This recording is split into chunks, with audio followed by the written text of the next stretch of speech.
Welcome to Career Cafe, a podcast series brought to you by the Academic Initiatives Club and the Youth Empowerment Club, dedicated to guiding our students on their professional journey. In today's episode, we'll be diving into the world of software development, where we'll be learning from our students who have navigated this domain. तो इस episode में हम cover करेंगे कि हमारे guest के क्या experiences रहे हैं, क्या टिप्स और एडवाइस वो देना चाहते हैं. So I am Himank And I am Siddharth, and we will be your hosts in this journey. तो सीधा शुरू करते हैं and let's get to know our guests. Welcome all. एक बार प्लीज ऑडियंस को अपने बारे में थोड़ा बता दो so that they get to know you as much as we do. Hi, I'm Arnav. I'm from the Computer Science and Engineering Department and I interned at Goldman Sachs this summer. Hello, I'm Harshit. I'm also from CSE department and I interned at Rubrik this summer. Oh, hello. I'm Srivatsa. I'm from EC department and I interned at JP Morgan Chase. तो guys 4 साल होने वाले campus में और journey सी हो गई अब. तो आपका कैसा एक्सपीरियंस रहा, मतलब क्या क्या आपने सीखा और आपकी कैंपस लाइफ कैसी रही? So our first semester was online. So we used to hang out on Gmeets, Discord and Zoom calls. Our classes were online. We were just sleeping in our blankets and attending the classes. So first semester was fun. And then we came to campus on second semester and explored the campus, met new people, met people we have been talking to for one semester. So it was fun. तो second year तो it was more like a transition from first year, जिसमें थोड़ा responsibilities वगैरह आ गए थे क्योंकि we join new clubs, ज़्यादा explore किया था थोड़ा खुद को कि कहाँ पे लाई करता है अपना इंटरेस्ट एंड वगैरह. एंड मतलब second year was mostly kind of hectic in the sense कि बहुत ज़्यादा क्लब में हो गए या फिर थोड़ा थोड़ा सीखने लग गए एंड देन उसमें टाइम मैनेजमेंट वगैरह भी हो गया वैसा टाइप्स.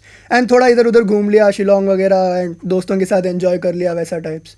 एंड देन फाइनली भाई सेकेंड ईयर के एंड में इंटर्न प्रेप वगैरह आ गया तो हाँ उसमें थोड़ा घिसना पड़ा that types.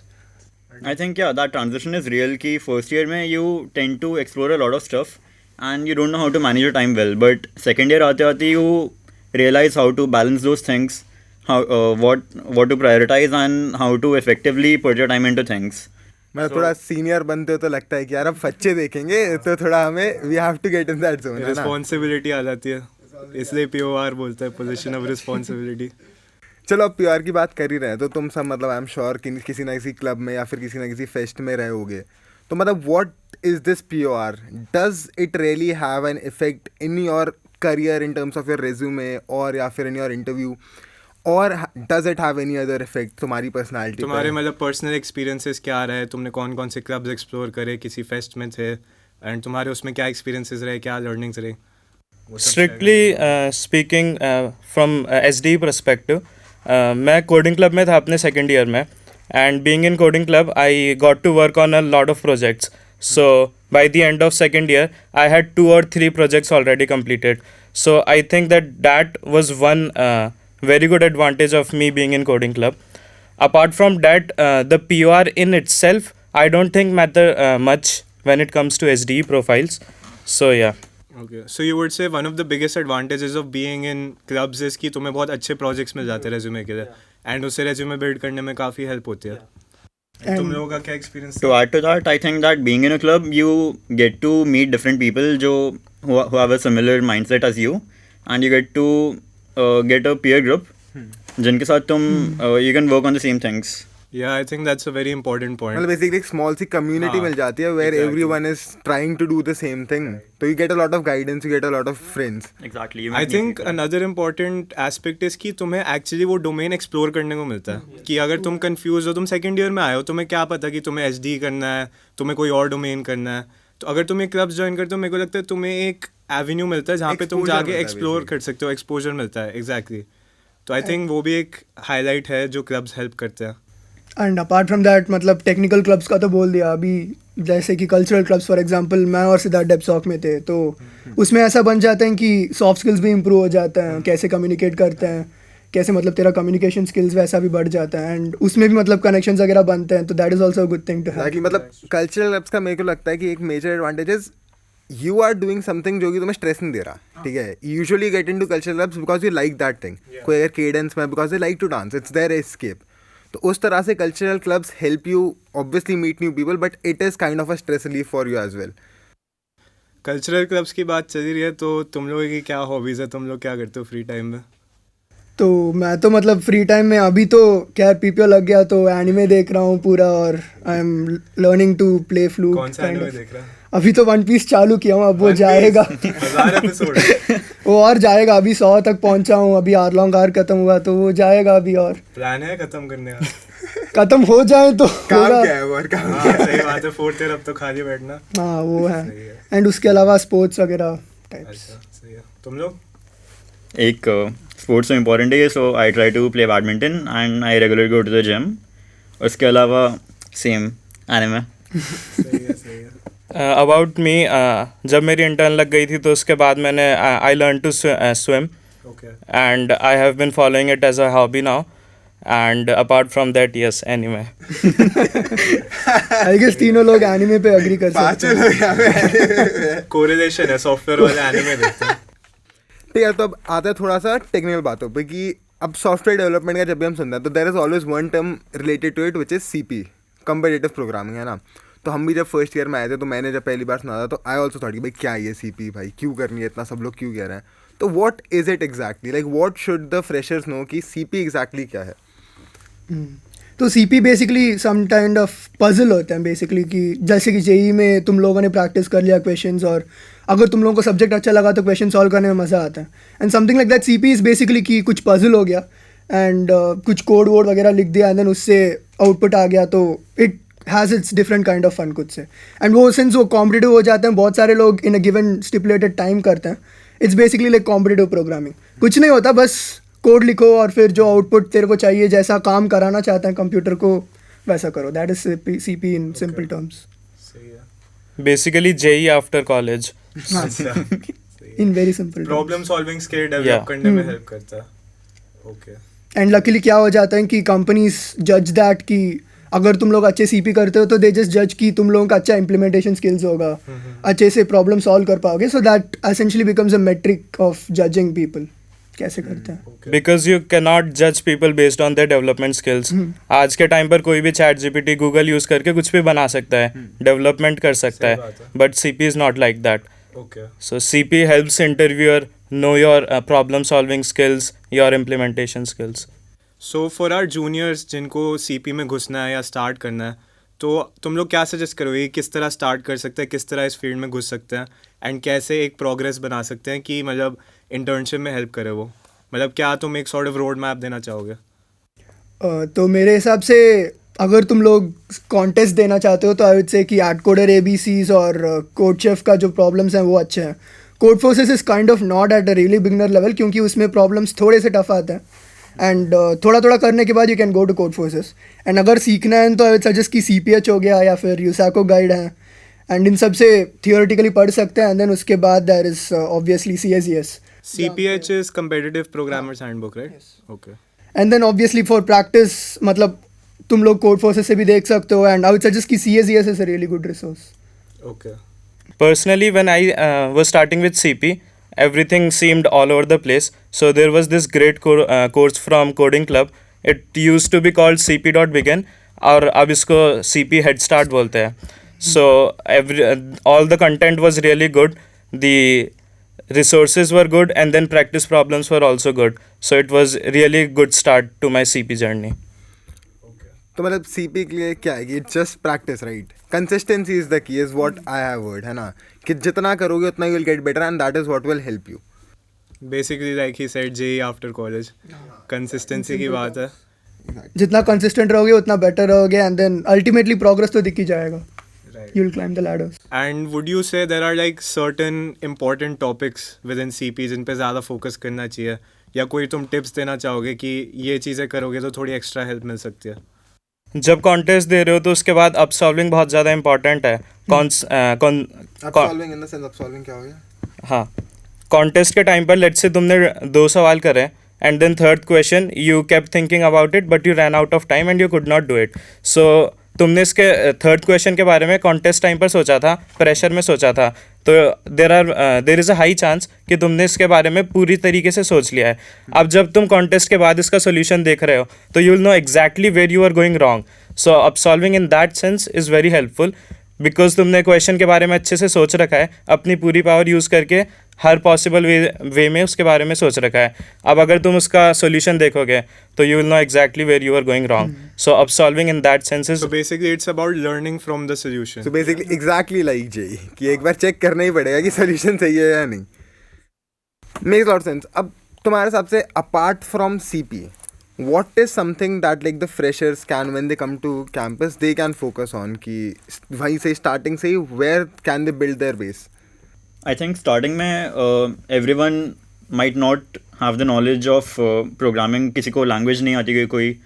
So I think a good start for that is कि second semester में there's this course CS 101 where you'll get an introduction to what programming actually is, and that should be a very good start for almost everyone.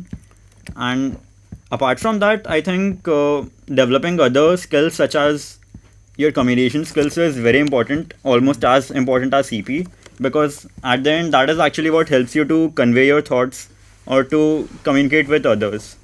So I think that should be something which you should focus on. Exactly. मतलब अगर तुम solution किसी को बता ही नहीं पा रहे तो उसका फ़ायदा क्या है? Exactly. मेरे को लगता है कि फर्स्ट ईयर में ऐसा मतलब यू कैन ऑटोमेटिकली फोकस कि eight the end of first year जैसे कि क्लब्स निकाल देते हैं उनका रिक्रूटमेंट प्रोग्राम्स, एंड वो करने से काफ़ी बेनिफिट होगा. लाइक हर एक क्लब का हर एक ओरिएंटेड होगा. जैसे कि कोडिंग क्लब भी ले लो तो there is the web development का project, there is app development, there is CP, ML, everything. So you can just explore everything and then see कि किस में अच्छा लगे. तो उससे एक अच्छा स्टार्ट भी मिल जाता है एंड एक आइडिया भी मिल जाता है कि कैसे कैसे होते हैं चीज़ें. So first year is basically about exploration. Yes. क्योंकि तुम्हें कुछ नहीं पता है, essentially तुम्हें कुछ नहीं पता है, तुम्हें एक्सप्लोर करना है, तुम्हें ढूंढना है कि तुम्हें कौन सी चीज़ इंटरेस्ट कर रही है. तो वो मेरे ख्याल से फर्स्ट ईयर यूटिलाइज उसमें करना चाहिए. And I guess sort of building a base to start getting into these things. जैसे अर्णव ने बोला कि CP करने से पहले एक लैंग्वेज सीखनी पड़ेगी. So these are kind of like the fundamental building blocks which you have to focus on before you get into these things. तो उससे मेरे को एक क्वेश्चन आता है कि CP के लिए तुम्हारी कोई रिकमेंडेशन है कि कौन सी प्रोग्रामिंग लैंग्वेज चूज़ करनी चाहिए या कौन सी लैंग्वेज सीखनी चाहिए? Are there advantages of certain languages over others? CP का अभी जो वर्ल्ड स्टैंडर्ड है वो C++ ही है, बिकॉज C++ बहुत ज़्यादा फास्ट है. Standard template library there is something in C++ which is very powerful and very efficient, very time optimized. So other people uses Python as well, but Python is slow, and eventually you will have to switch to C++ when you are solving complex questions.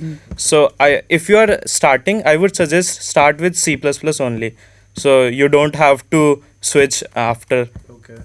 तो अगर कोई Python से चालू किया तो मैं भी Python से ही चालू किया था ओरिजिनली, बिकॉज मेरे को तब पाइथन ही आता था and I was just too lazy to learn a new Python का लैंग्वेज. सिंटैक्स थोड़ा इजी भाई, रहता है it's- तो पिकअप करना मेरे यूजर फ्रेंडली है बहुत हाँ ज़्यादा. यूज बहुत भाई ज़्यादा. रीडेबिलिटी बेटर है कोड के. तो I start with Python. So Python का एडवांटेज ये होता है कि it's very easy to implement. जैसे कि बहुत चीज़ें तू बहुत फास्ट टाइप कर Exactly, सकते हैं, हाँ. That is that. बट दिक्कत इसमें आता है कि आगे जाके जब CF का D वगैरह करने लगे तो there comes questions of DP या फिर ग्राफ्स वगैरह हो गया. तो व्हाट हैपेंस इस पाइथन का जो स्टैक साइज है वो बहुत कम है, तो रिकर्जन नहीं चल पाता है, and that is where I encountered some problems. तो इसलिए I switch between CPP and Python. ऐसा करता हूँ कि CF में अगर कॉन्टेस्ट दे रहा हूँ तो ABC I do it in Python because it's faster, I can implement it faster, and then I do D in C++. And that's because I started in Python. अगर मैं स्टार्टिंग में पूरा CPP में ही करता तो I probably do it in CPP whole over. I have heard कि अगर C++ जैसी लैंग्वेज से स्टार्ट करो तो बाकी लैंग्वेजेस पिकअप करना भी ईजियर हो जाता है. बिकॉज प्रोग्रामिंग फंडामेंटल्स अगर C++ टाइप की लैंग्वेज में हो तो it is easier to pick up languages Then it's only syntax change, हाँ basically. एग्जैक्टली अंडरस्टैंडिंग सही हो रहा है. तर अब जब HD की बात करते हैं तो HDE इज़ नॉट जस्ट कि CP है ना. It is majorly about a stream और a proper base which you choose, either it's ML या फिर ऐप डेवलपमेंट, वेब डेवलपमेंट, है ना. तो do you guys have any suggestion और what do you guys prefer, like कि तुम में किस में ज़्यादा इंटरेस्ट आता है in all these streams? I think that you should pick up any one of these that you would like to do and then just stick to it. Because at the end, if you choose all of these and उन पे तुम सब पे करते रहोगे, then you'll end up nowhere. So you should pick whatever you want, whatever you feel like doing, and then just stick to it. Because at the end, the interviewer and when it comes to your internship time or your placement time, the interviewer just wants to know कि तुमने क्या choose किया था and how well have you developed upon it. मतलब कि 100 चीज़ें सीखे कुछ फ़ायदा नहीं है. Exactly. Do one thing and do it perfectly, that is the point, right? Harshad तुम्हारा क्या, लाइक व्हाट डिड यू फोटे इन? मेरा पर्सनली ऐप डेवलपमेंट था फेवरेट. मैंने ट्राई करा था वेब डेवलपमेंट भी, लेकिन थोड़ा ही उसके अंदर घुसने के बाद I dropped out of it. I did not like it very much. But app development करने के बाद आई थॉट कि this is something I am developing my interest in, so I stuck to it and I have been doing app dev since then. Anshi, what about you? मेरा ऐसा था कि मतलब मेरा पर्सनली कुछ नहीं था. मैं ऐप डेव से चालू किया था. आई did not explore web dev much, तो वेब डेव का तो कुछ आइडिया नहीं है. मेरा ऐसा था कि most of my projects came from something like अभी स्मार्ट इंडिया हैकाथॉन आया, उसमें पार्ट ले लिया तो उससे मिल गया, या फिर ट्रूमियो में पार्ट ले लिया, मतलब इंट्रा IT का, तो उधर से मिल गया. एंड स्टफ लाइक कि इस क्लब में था, उस क्लब में था, तो क्लब से प्रोजेक्ट मिल गया. So it was a mixture of all projects. मैं ऐसा किया था क्योंकि I wanted to explore all domains, and last में तो मेरे को भी ऐप डेव ही पसंद आया था. But that's the point, when you explore चीज़ें उधर से भी प्रोजेक्ट्स मिल जाता है, and that kind of helps you out in the future. So, and if you understand more things, it's always better. कि सबकी knowledge होना is good. तो मतलब अब अगर प्रोजेक्ट्स की बात हम कर ही रहे हैं, तो तुम्हारे हिसाब से प्रोजेक्ट्स का क्या सिग्निफिकेंस है, मतलब पर्टिकुलरली फॉर सॉफ्टवेयर रोल्स कितना इंपॉर्टेंस होल्ड करते हैं प्रोजेक्ट्स? एंड तुम्हारे इंटर्नशिप टाइम में जब तुम इंटरव्यूज़ दे रहे हो तो क्या सिग्निफिकेंस रहता है उनका, एंड क्या मैटर करता है प्रोजेक्ट्स में? मतलब तुम्हारे क्या ओपिनियंस है? So having good projects is a very good thing because जब इंटरव्यू स्टार्ट हो रहा है तो इंटरव्यूअर के पास ऑलरेडी एक सेट ऑफ क्वेश्चंस है CP या DSA का जो कि वो पूछने वाला है. लेकिन अगर वो तुम्हारे रेज्यूमे को देख रहा है और उसको कोई प्रोजेक्ट इंटरेस्टिंग लग जाए तो इट इज़ हाईली लाइकली कि he will talk about that project, और तुम्हारे इंटरव्यू के 20 या 25 मिनट्स लेट्स से इस प्रोजेक्ट पर ही निकल गए. और बिकॉज ये प्रोजेक्ट तुमने खुद ने करा था तो तुम कॉन्फिडेंटली इसके बारे में जवाब कर सकते हो सब कुछ, और फिर वो क्वेश्चंस पे मूव ऑन करेगा, but he will have less time for questions, so it is a good thing for So you. basically it helps to engage with the interviewer. Yeah. उसके बारे में तुम कॉन्वर्सेशन कर सकते हो, एंड एक तरह से तुम अपना स्किल सेट शो कर सकते हो उस Yeah. प्रोजेक्ट के थ्रू. एंड ऑल्सो स्टार्टिंग में एक अच्छा इंप्रेशन बन जाता है कि ये बंदा ये किया है, अच्छा लग रहा है. तो मतलब कुछ एप्लीकेशन लगाया है, you have the application skills कि तुम उस चीज़ को अप्लाई कर सकते हो, बस तुम्हें थ्योरेटिकल नॉलेज नहीं है. क्योंकि बेसिकली ऐसा हो जाता है कि नेसेसरी नहीं है जो भी कंपनी में जाएं उधर we will be working with the same tech stack जो प्रोजेक्ट पे बात है. वर्क किया. तो प्रोजेक्ट जस्ट डिस्क्राइब्स कि तुम लोग काम कर पाते हो, तुम लोग कुछ सीख के उसको इम्प्लीमेंट कर पाते हो. That's it. And that is very important in a company or a corporation. You need to apply your skills. सीख के क्या ही कर लोगे, रख के थोड़ी बैठोगे. तो यार, तो अभी हम बात करते हैं क्लब्स वगैरह ज्वाइन करते हैं तो we get to meet like-minded people, right? तो ऐसे ही what is your say about having a peer group? मतलब मैंने इतना देखा in my life कि I have experience कि एक peer group होना which has वही वाली चीज़ कि भाई everyone is going through its HD, या फिर everyone is trying for that, या फिर everyone is ambitious about something. That helps a lot. So how has that helped you guys in your journey? I think एक peer group होना बहुत important है because the people around you they tend to motivate you, they tend to push you towards different things. उनके वजह से तुम्हें opportunities के बारे में पता चलता है. You have a set of people around you जो हमेशा तुम्हें support करेंगे and जिनके साथ तुम कर सकते हो चीज़ें. Basically relatable लोग हो गए. So you can Exactly. talk about, you can have a good company. Exactly, you have a good support system for everything. Makes a lot of sense. And you are pushing each other कि एक दूसरे को motivated रख रहे हो, जैसे इसने बोला. हाँ, मतलब एक दूसरे को चिढ़ाने में मजा आता है कि हाँ तुझसे नहीं हुआ क्वेश्चन, अब मुझसे तो हो गया, तू कब ये करेगा. काफ़ी अच्छा एटमोसफियर बन जाता है, हेल्दी हाँ, कंपटीशन true, वाला true, एटमोसफियर true. बन जाता है.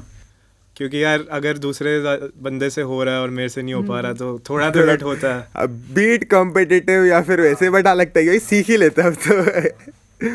और मेरे को ये भी लगता है कि अगर if you don't get a good guidance through your friends या फिर थ्रू योर सीनियर्स, देन तुम बहुत लोन फील करते हो. मतलब तुम्हें बहुत बीटी होगी, तुम फिर देखोगे लोग यहाँ पे इन्वॉल्व है, कोई किसी क्लब में है, तो वो सेंस ऑफ फोमो जो होता है that starts to creep in. तो व्हाट इज़ योर सजेशन कि जब ऐसा लगे लोगों को कि भाई हम तो यही करे जा रहे हैं कोडिंग, मेरे दोस्तों ट्रिप पे चले गए या फिर मेरे दोस्तों इस क्लब में हैं, वो तो बहुत मज़े कर रहे हैं, ठीक है, they are indulging into different things और मैं नहीं कर रहा, तो how did you guys feel about it? क्योंकि कैंपस में इतनी सारी अपॉर्चुनिटीज़ है, इतने क्लब्स हैं और इतनी चीज़ें एक्सप्लोर करने को है, एंड मतलब वही लगता है कि यार सब कुछ ट्राई करना चाहिए वरना कुछ छूट जाएगा. तो तुम अपने आप को कैसे तुमने फोकस रखा कि मेरे को हाँ ये एक चीज़ पकड़ी है मैंने, इस पर सही से मैं काम करूँगा? तो तुम्हारा क्या एक्सपीरियंस था फोमो के साथ और कैसे डील करना चाहिए? So I think FOMO is real. So there is this saying, grass is always greener on the other side. So it is basic human tendency. But you have to realize कि you cannot do everything. So in your entire college life, थोड़े moments होंगे जो तुम्हारी core college की memory बनेंगे, थोड़े moments होंगे जो तुम्हें प्रोफेशनली हेल्प करेंगे. So all the moments are important. It might not be like right now you have to do all of them, You will get them one by one. So someone might be having that core memory of their college life. At the same time, someone might be having that moment which will help them professionally. So you just have to realize that you cannot do everything at the same time. क्योंकि there is just one fair thing that I seem that everyone has, that is time. सबके पास वही 24 hours मिलते हैं, तो जो करना है वही करते हैं लोग. एंड आई थिंक कि पहली बात तो फोमो इसलिए होता है क्योंकि यू टेंड टू कंपेयर कि यार ये इतना कर रहा है, मैं कुछ नहीं कर रहा हूँ. ऐसे कि अगर कंपेयर कर रहे हो तो compare yourself as a whole person कि मैं कहाँ कहाँ इन्वेस्ट किया हूँ एंड मैं कहाँ कहाँ उससे बेटर हूँ. And also try to keep the comparison healthy कि मतलब अगर उससे हो पा रहे हैं तो मेरे से क्यों नहीं होगा. If you build that mindset तो और उससे दूसरों के prosper हो. साथ कंपेयर कर रहे हो, इससे बेटर है कि खुद पे फोकस करो. एग्जैक्टली. मैं डिमोटिवेट होना नहीं चाहिए. Even if someone is doing better, understand they have been through a journey. उनने भी कुछ चीज़ें छोड़ी होंगी which you are enjoying. Exactly. Everyone has their own strengths and weaknesses. हो सकता है कि सामने वाला किसी चीज़ में एक्सेल कर रहा हो बट तुम किसी और चीज़ में एक्सेल कर रहे हो. और तुम सारी चीज़ें कर भी नहीं पाओगे कि बनी कितना भी भागो, सब चीज़ें नहीं मिलती. It's all about positive outlook है ना लाइफ के बारे में. तो यार तो अब स्ट्रेस की बात कर ही रहे हैं तो mental health is a very major issue like for college students nowadays. हम देखते हैं कि many people go through, like almost all of us have been through some sort of mental issue और स्ट्रेस और डिप्रेशन और anxiety in our college life, है ना. तो व्हाट इज़ योर सजेशन कि how can they come out of it और what will help them ऐसे times में? I think having a good friend circle is very important.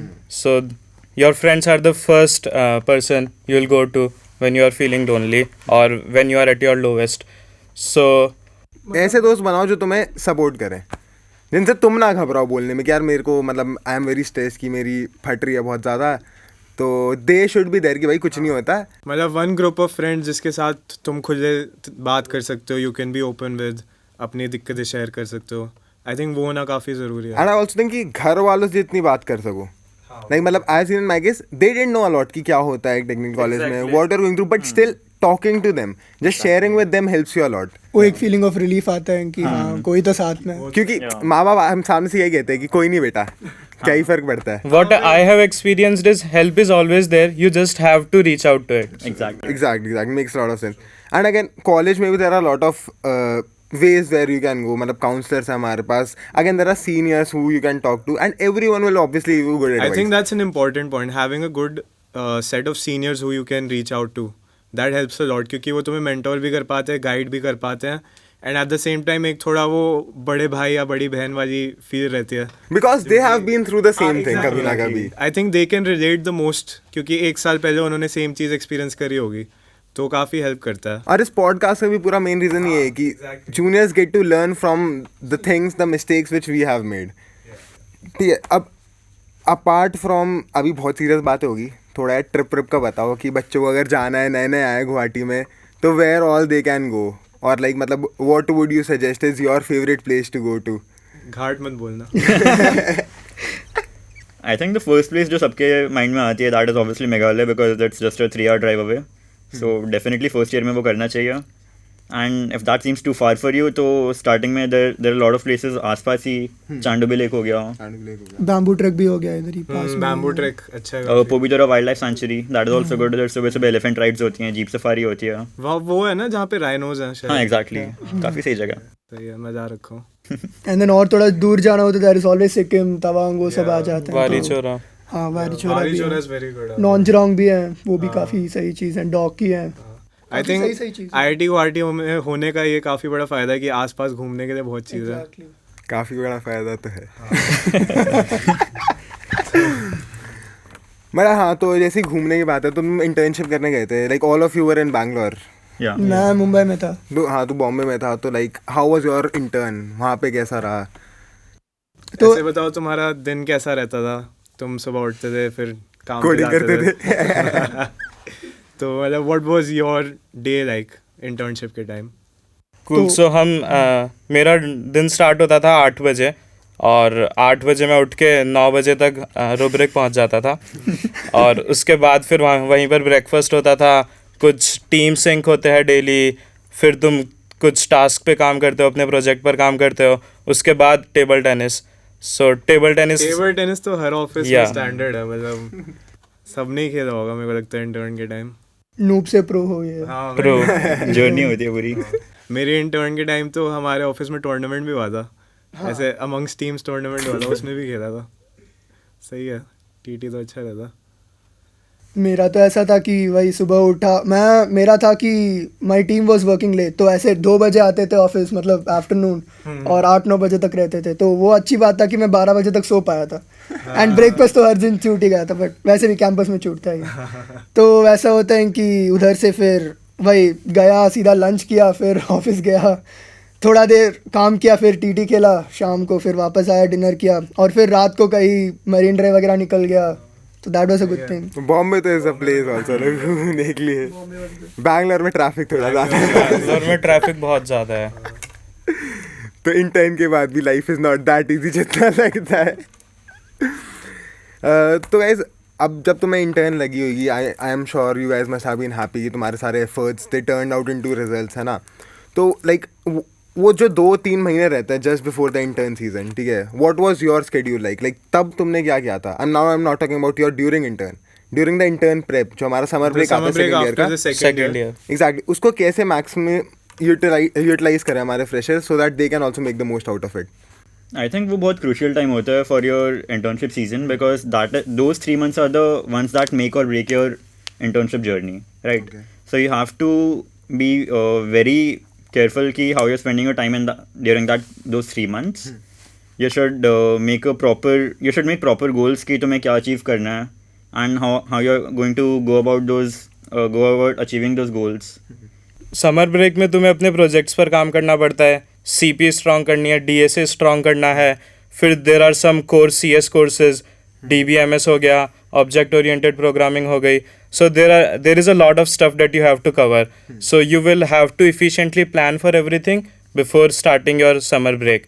So that planning becomes very crucial because there are just a lot of things you have to cover. मतलब basic there is no time to waste. Yeah. वो थोड़ा वो वाला stressful वाला advance से 1 हफ्ते पहले वाला टाइम होता है कि भाई लग के करना है, 24 घंटे में जितना निकाल सकते हो, बट स्ट्रेस नहीं लेना. Yeah. मतलब मुझे थिंकिंग कि बैलेंस तरीके से करना. एग्जैक्टली, इसलिए शेड्यूलिंग इज़ वेरी इंपॉर्टेंट कि तुम्हारे पास. जब मैंने स्टार्ट किया था तब मेरे को भी सीनियर्स ने सजेस्ट किया था कि ये सब छोड़, पहले एक शेड्यूल बनाओ कि भाई ये सारी चीज़ें करनी है, इतना टाइम है, कितने दिनों में कितनी चीज़ें हो जाएंगी, नहीं तो it feels very out of hand कि भाई ये भी करना है, ये भी करना है. एंड जैसे तूने बोला कि एडवांस जैसे होता है, तो जस्ट लाइक एडवांस की 2 साल लेते हैं प्रिपरेशन के लिए, तो ऐसा नहीं है कि 4 महीने में ही हो जाएगा इंटर्न प्रेप. तो एक पूरा साल पूरा कंसिस्टेंटली देते रहेंगे तो 2 मंथ्स या जो 3 मंथ्स का होता है, that period will be more flexible. उसमें थोड़ा कम काम करना पड़ेगा. मतलब it will be easier at that moment. तो इट्स बेस्ट कि you guys as soon as you can start. क्योंकि बहुत लोग पूछते हैं कि भैया कब शुरू करूँ, तो इट्स द बेस्ट इज जब कर पाए, जितनी जल्दी कर पाए तब कर पाए. Today is always the best day to start. Exactly. Yeah. At least CP और प्रोजेक्ट तो जल्दी कर ही लेने चाहिए. तो CP के साथ साथ एक और चीज़ जो तुम लोगों ने बार बार मेंशन करी वो थी DSA. DSA is data structures and algorithms. तो वो भी एक काफ़ी इंपॉर्टेंट एस्पेक्ट रहता है प्रिपेयर करने के लिए for software internships. And I feel like in general for any kind of role, DSA is something which almost every company asks.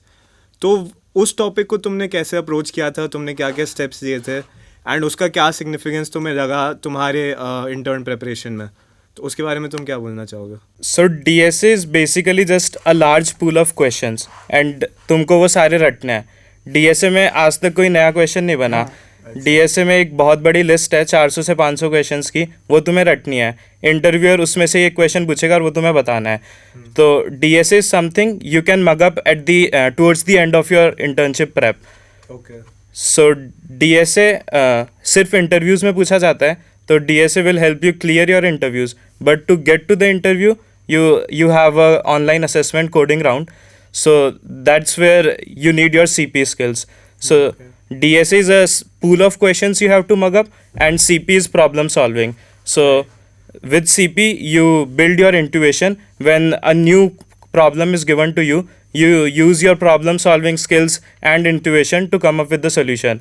So CP को जल्दी स्टार्ट करना पड़ता है क्योंकि इंटुइशन एंड में तुम बिल्ड नहीं कर सकते, उसको टाइम लगता है. On the other hand DSA तुम्हें सिर्फ रटना है, तो तुम उसको एंड में रट सकते हो. बट वोंट यू से कि सीपी क्वेश्चंस में भी डीएसए अप्लाई होता है एक तरह से? टू सम एक्सटेंट कहीं ना कहीं यूज आ जाता है the basic concepts of DSA. I would say कि CP is more of a superset than DSA. मतलब Yeah. DSA अगर CP कर रहे हो तो DSA तो आ ही जाएगा. तो if you have really spent कि एक साल पूरा CP घिस लिया तो DSA would be a piece of cake for you. It is something you would do parallelly Exactly. to learning CP. जैसे कि सेक्शन आता अब सॉल्विंग वाली चीज़ कट, जैसे कि हर्षित ने कहा था अब सॉल्विंग वाली चीज़ है ना, तो उसमें when you are finding out की सॉल्यूशन क्या है तो there you might see some new topics कि किसने स्टैक के बारे में पढ़ लिया, किसने ट्रीज के बारे में पढ़ लिया, ये कुछ होता है. And if you learn along the way तो DSA एंड CP को ऐसे अलग से टाइम दे देंगे करना. क्योंकि कई बार वेरी ऐसे मतलब डिबेट सा चलता है कि क्या डीएसए पे फोकस करना चाहिए या सीपी पे फोकस करना चाहिए. But I feel like they are both connected to each other. ऐसा नहीं कि सिर्फ एक कर सकते हो दूसरा नहीं कर सकते, क्योंकि साइड बाय साइड दोनों चीज़ें ही सीखनी पड़ेंगी. दिल को hand in hand, the Exactly. Learning will go hand in hand. Exactly. It is true कि CP में DSA यूज़ होता है, DSA में CP यूज़ होता है, but there is a fine line between them. CP तुम्हें हेल्प करेगा नए क्वेश्चंस को अप्रोच करने में, CP से तुम्हारी प्रॉब्लम सॉल्विंग स्किल्स इंप्रूव होगी. DSA in itself is data structures and algorithm which we use in CP as well, but when it comes to DSA which is asked in interviews, it is just a set of questions that you have to mug up. और उन question से तुम नए questions approach नहीं कर सकते. सब में कोई स्पेसिफिक ट्रिक लग रही है, कोई स्पेसिफिक अप्रोच लग रही है जिसको सोचना बहुत डिफिकल्ट है, तुम्हें वो रटना ही पड़ेगा एक बार. तो DSA is just a set of questions जिसको तुम्हें रटना है, वो तुम्हें नए क्वेश्चंस को अप्रोच करने में कोई हेल्प नहीं करेगा. बल्कि CP अगर तुम्हारे इंटरव्यू में कोई नया क्वेश्चन आ रहा है तो तुम्हारे CP स्किल्स को ही तुम यूज़ करके उसको अप्रोच कर सकते हो. And it's also worth mentioning कि हमेशा वो DSA वाले रटने वाले क्वेश्चंस ही नहीं आएंगे इंटरव्यूज में भी. समटाइम्स वो खुद से पूछ लेते हैं. स्लॉट 1 के कंपनीज ले लिया तो उनके खुद के प्रॉब्लम सेटर्स भी होते हैं, तो वो खुद से क्वेश्चन पूछते हैं. सो इट्स मोर लाइकली कि CP करने से there is a added benefit कि you can do more DSA and CP continuously. Exactly. CP is better for developing that thinking ability. Yeah. Right. I think second year में जैसे हम लोग जाते हैं, it's very important to start doing CP तब से ही, because if you try to develop your problem solving skills at the end, learning DSA would be a piece of cake, Yeah. as she said. क्योंकि the skills are very transferable. It's not like those are two completely different things. Plus, CP has an added benefit of developing your implementation skills, and I think that is very important for DSA questions as well. Okay, that makes sense. And there is also another thing which we see कि there are a lot of courses out there, professional courses which have certifications, and quite a few students also tend to go for these courses. So what would you say, मतलब तुम लोगों का क्या opinion है कि particularly for software roles ये जो certification वाले courses हैं, क्या इनका कोई फ़ायदा है, क्या ये करने चाहिए, या फिर just focus on your skills, focus on learning CP and DSA? तो तुम्हारा क्या opinion है? Strictly speaking of SD roles, certifications does not matter. Okay. Not at all. No one sees कि तुम्हारे पास कौन से कोर्स का सर्टिफिकेट है, बस स्किल ही मैटर करती है, जो वो इंटरव्यू में फाइंड आउट कर लेगा कि कितनी है तुम्हारे पास, और सर्टिफिकेशन से कुछ फर्क नहीं पड़ता. मेरे को लगता है कि look, so people basically use certificates as proof of their skill set. Right. And मेरे को लगता है कि a better proof of your skill set is your achievements. So certificates is not कि अगर मैंने DSA कोर्स कर लिया मेरे को उसका सर्टिफिकेट है, तो that doesn't guarantee कि I have DSA skills. But what does guarantee is कि if I have an achievement in ICPC or if I have an achievement in some code forces का Can you contest tell में us what अच्छा है. ICPC is just for our viewers? Yeah, so ICPC is basically International Collegiate Programming Contest. Okay. So उसमें क्या होता है, there is a very pool of colleges and हर एक college में top 3 teams ऐसे regionals के लिए जाते हैं, and it's a basically a very wide CP community. And उसमें जैसे कि जो लोग अच्छे प्रॉब्लम सॉल्विंग करते हैं उन लोगों के लिए एक बड़ा फील्ड है जिसमें वो लोग आगे जाके एक्सप्लोर करते हैं. एंड इट्स ऑल्सो माना जाता है कि it's also very good achievement per se. If you are going to the regionals it says कि तू कॉलेज का टॉप 3 टीम्स में, तो Right. It basically says a lot. So if you have like a certain level of rank in ICPC और वो Yeah. तुम resume में दिखा रहे हो, वो काफ़ी impactful होगा. And that itself is the proof कि यू हैव द स्किल्स. हाँ, basically knowing something is way more important कि तुम्हारे पास का सर्टिफिकेट है या नहीं. सर्टिफिकेट तो 100 लगा लो, Yeah. बट अगर आता नहीं है तो कुछ फायदा नहीं है. The interviewer will find out. Exactly. ठीक है, तो मतलब achievements is better than certifications particularly for software roles, तुम ये कहना चाहोगे ना? ठीक है, तो ये सब बात तो हो गई कि इंटर्न के लिए प्रेप करा, उस टाइम क्या क्या करा. अब अगर हम बात करें जब एक्चुअल इंटर्न सीजन स्टार्ट होता है, मतलब हम सब ने एक्सपीरियंस कर रखा है, काफ़ी हाई प्रेशर एनवायरनमेंट होता है, कंपनीज आई जा रही हैं, रिजेक्शंस भी बहुत फेस करने पड़ते हैं, तो काफ़ी इमोशनल टाइम भी होता है. तो तुम लोगों का इंटर्नशिप सीज़न कैसा था? तुमने भी मल्टीपल कंपनीज़ के इंटरव्यूज़ दिए होंगे, तो तुम्हारा इंटरव्यू एक्सपीरियंस क्या था और तुम कोई एडवाइस देना चाहोगे कि इंटरव्यू प्रेप कैसे कर सकते हैं मतलब बेसिकली? इंटर्न सीज़न बहुत ज़्यादा हेक्टिक होता है और वो इनएविटेबल है, वो आएगा ही सबका। बहुत ज़्यादा हेक्टिक होता है। तुम रात में कोई इंटरव्यू दे रहे हो, रात में 10 से 12 बजे, 2 बजे तक, और सुबह 6 बजे तुम्हारा एक कोडिंग राउंड रात है। में सूट पहन के जा रहे हो। हाँ, it really measures your mental capability, मतलब बहुत ज़्यादा स्ट्रेसफुल होता है वो, and I honestly think it's a journey worth going through. Exactly. I think nothing can prepare you for it. Matlab, you'll only find out how it works when you go through it yourself. True. Because it's like कि in my personal experience मेरा GS का interview रात के 3:30 बजे ख़त्म हुआ था. मैं सूट पहन के कोरमन में बैठा हूँ, रात के 3 बज रहे हैं, वेट कर रहा हूँ मेरा रिजल्ट कब आएगा. और सुबह 5 बजे अल्फा ग्रेप का टेस्ट है. हाँ, मतलब टाइम ही नहीं मिलता खुद के लिए. इंटरव्यू खत्म हुआ, अगली कंपनी का टेस्ट चालू हो गया. टेस्ट खत्म हुआ, इंटरव्यू चालू हो गया. एग्जैक्टली, ऐसे साइकिल चलते रहती है. And that too during classes, हाँ, labs, tests. मतलब it is nearly impossible to manage everything. मतलब बहुत ज़्यादा हेक्टिक हो जाता है. एंड मोस्ट दुख तो ये बात का होता है कि अगस्त में होता है एंड सूट पहनना बहुत मुश्किल हो जाता है. We just start to sweat like anything. सही बात है. तो तुम लोग अभी इंटर्न एक्सपीरियंस, मतलब इंटरव्यू एक्सपीरियंस कैसा था? मेरा तो पर्टिकुलरली अच्छा रहा. आई मीन मुझे तो काफ़ी एक्सपीरियंस इन द सेंस हुआ कि अराउंड 6-7 कंपनी में शॉर्टलिस्ट हुआ था. तो ऐसा रहा कि हर एक कंपनी का उसका अलग अलग टाइप ऑफ ये होते हैं. जो बहुत अच्छे कंपनीज होते हैं उनका, मेरा ऐसा था कि मेरा रेज्यूम सिंस CP बेस्ड था, तो आई टुक द इंटरव्यू पूरा CP के टूवर्ड्स. तो मेरा उतना प्रोजेक्ट्स पे डिस्कशन हुआ नहीं, मतलब टू बी ऑनेस्ट हुआ ही नहीं कहीं पे. मेरा पूरा CP बेस्ड था एंड कुछ में प्रोबेबिलिटी वगैरह, मैथ वगैरह आ गया था, ऊप्स वगैरह आ गया, समथिंग लाइक दैट. बट जो अच्छा था इसकी, जो स्लॉट 1 के कंपनीज हैं उसमें से एक्चुअली सीखने को मिलता है. जैसे कि DShock का इंटरव्यू हुआ था and I got to learn a lot. मेरे को एक्चुअली मज़ा आने लगा इंटरव्यू में, क्योंकि उनके क्वेश्चंस उतने अच्छे थे टू बी ऑनेस्ट. एंड उस हिसाब से मेरा अच्छा तो रहा था. और तुम्हारी जो पर्टिकुलर कंपनी है जिसमें इंटर्न लगी, JPMC का, तो उसका क्या एक्सपीरियंस है? JPMC का भी टू बी ऑनेस्ट अच्छा था. एंड उनके क्वेश्चंस काफ़ी मतलब CP बेस्ड तो थे, वो तो है. एंड सेकेंड राउंड ऊप्स और मैथमेटिक्स पे था. एंड लकीली मैं थोड़ा पढ़ के आया था, तो I manage to survive in that round. क्योंकि द पॉइंट बीइंग कि मेरे को एक दिन पहले पता चला था कि that is the role that I did not prepare for. तो इसी वजह से मेरे को वैसा करना पड़ा. But in the end it actually went well. जितना एक्सपेक्ट किया था उससे तो बेटर ही गया था. मतलब लग गई इंटर्न. एविडेंटली. बट हाँ हर्षित, तुम्हारा कैसे था? रुब्रिक का इंटरव्यू बहुत ही ज़्यादा स्पेसिफिक होता है. वो किसी चीज़ के बारे में नहीं पूछते एक्सेप्ट CP. उनको ऊप से फ़र्क नहीं पड़ता, तुम्हारे प्रोजेक्ट से फ़र्क नहीं पड़ता, तुम्हारी CPI से फ़र्क नहीं पड़ता. रेज्यूमे देखते ही नहीं क्या? रेज्यूमे नहीं देखते, वो उनके पास होता ही नहीं है. जो इंटरव्यूअर होते हैं उनके पास तुम्हारा रेज्यूमे ही नहीं है.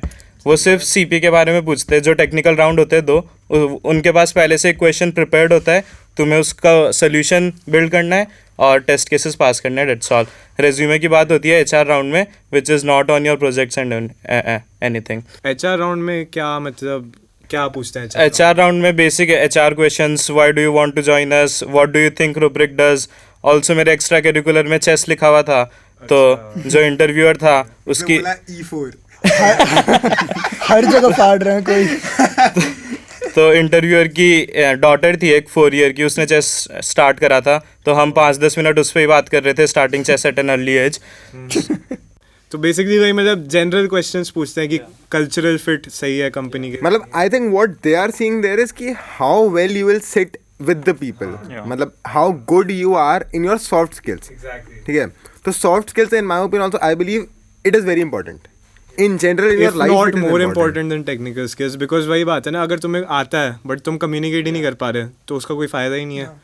तो soft skills is very important, that is true. तो मतलब तुम लोग क्या सजेस्ट करोगे कि सॉफ्ट स्किल्स कैसे डेवलप करें और मतलब क्या क्या चीज़ें कर सकते हैं? Like you said, problem solving is one thing, but communicating while problem solving is very important. Upon question कर लेते हैं, खुद से कर लेते हैं, लेकिन जब सामने वाले को समझाना है तो थोड़ा फंबल कर जाते हैं. थोड़ी चीज़ अपन इंट्यूटिवली सोच लेते हैं कि ऐसा होगा, बट ऐसा हो सकता है कि सामने वाले को इंट्यूशन ना आए, तो तुम्हें ट्रिवियल चीज़ें जो तुम्हें ट्रिवियल लग रही है वो समझानी पड़े. तो इट इज़ वेरी इंपॉर्टेंट कि तुम क्वेश्चन सॉल्व कर रहे हो बट साथ में उसके बारे में बोल भी रहे हो.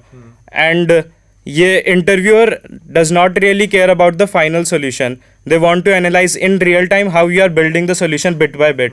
So you really have to think out loud. whatever you are thinking, you have to put it into I think words. that's an important point कि do not go silent in your Yeah. interview. Always keep talking ताकि interviewer को तुम्हारा thought process समझते रहे वो कि तुम क्या सोच रहे हो.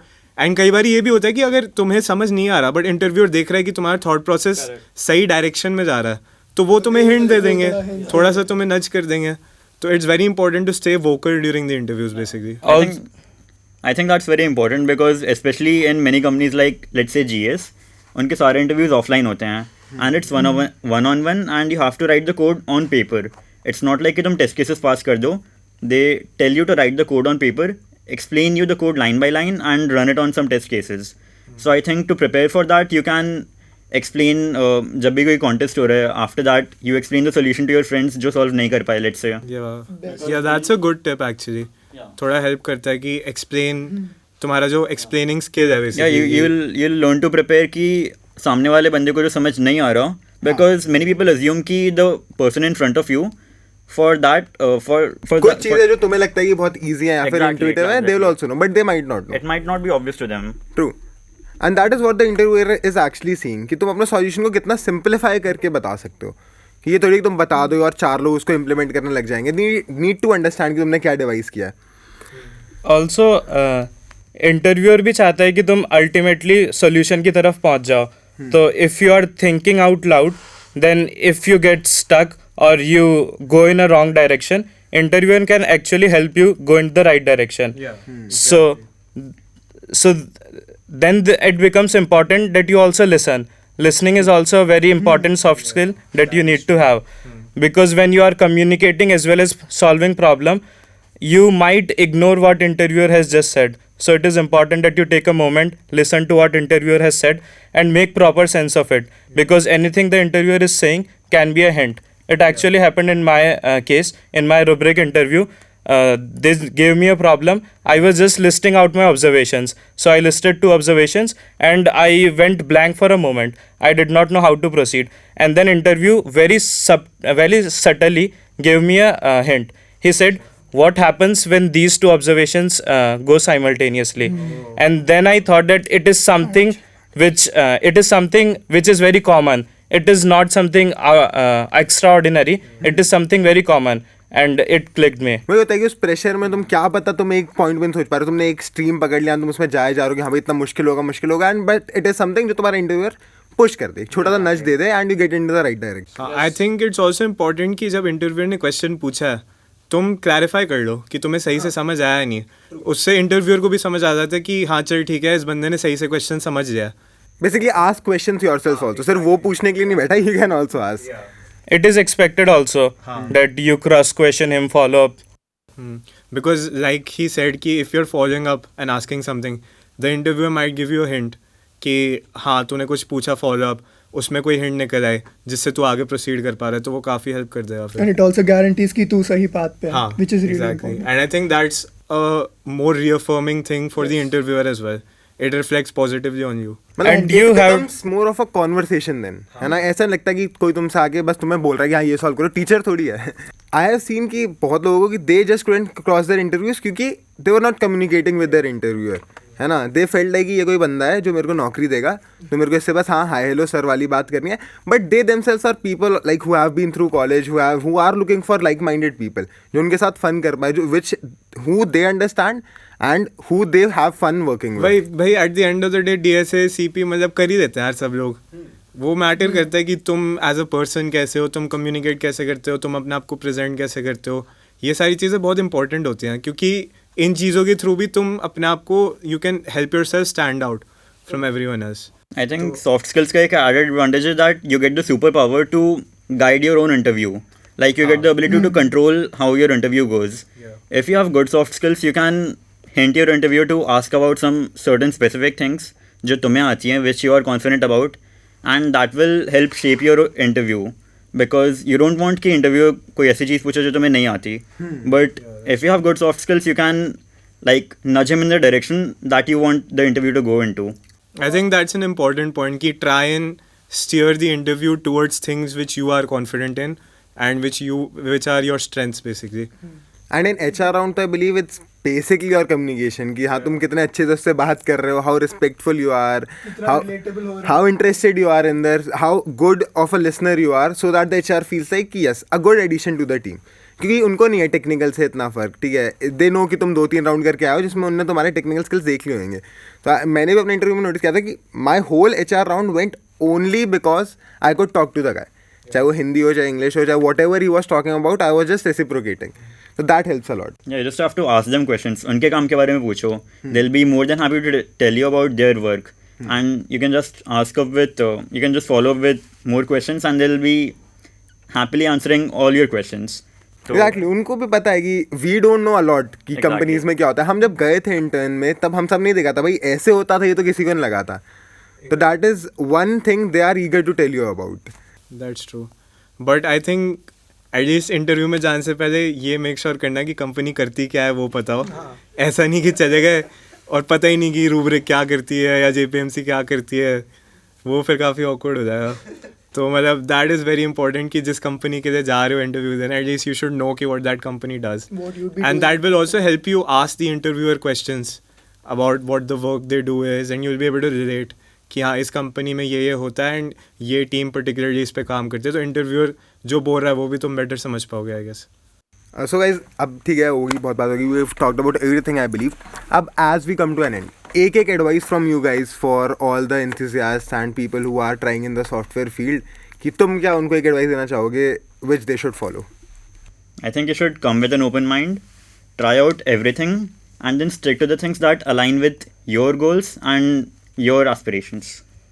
Makes a lot of sense. That's exactly what I was gonna say. Do not just follow because people are doing it. FOMO में मत रह जाना. Something is working for someone doesn't mean it will work for you as well. Just explore everything, see what works for you and stick to it.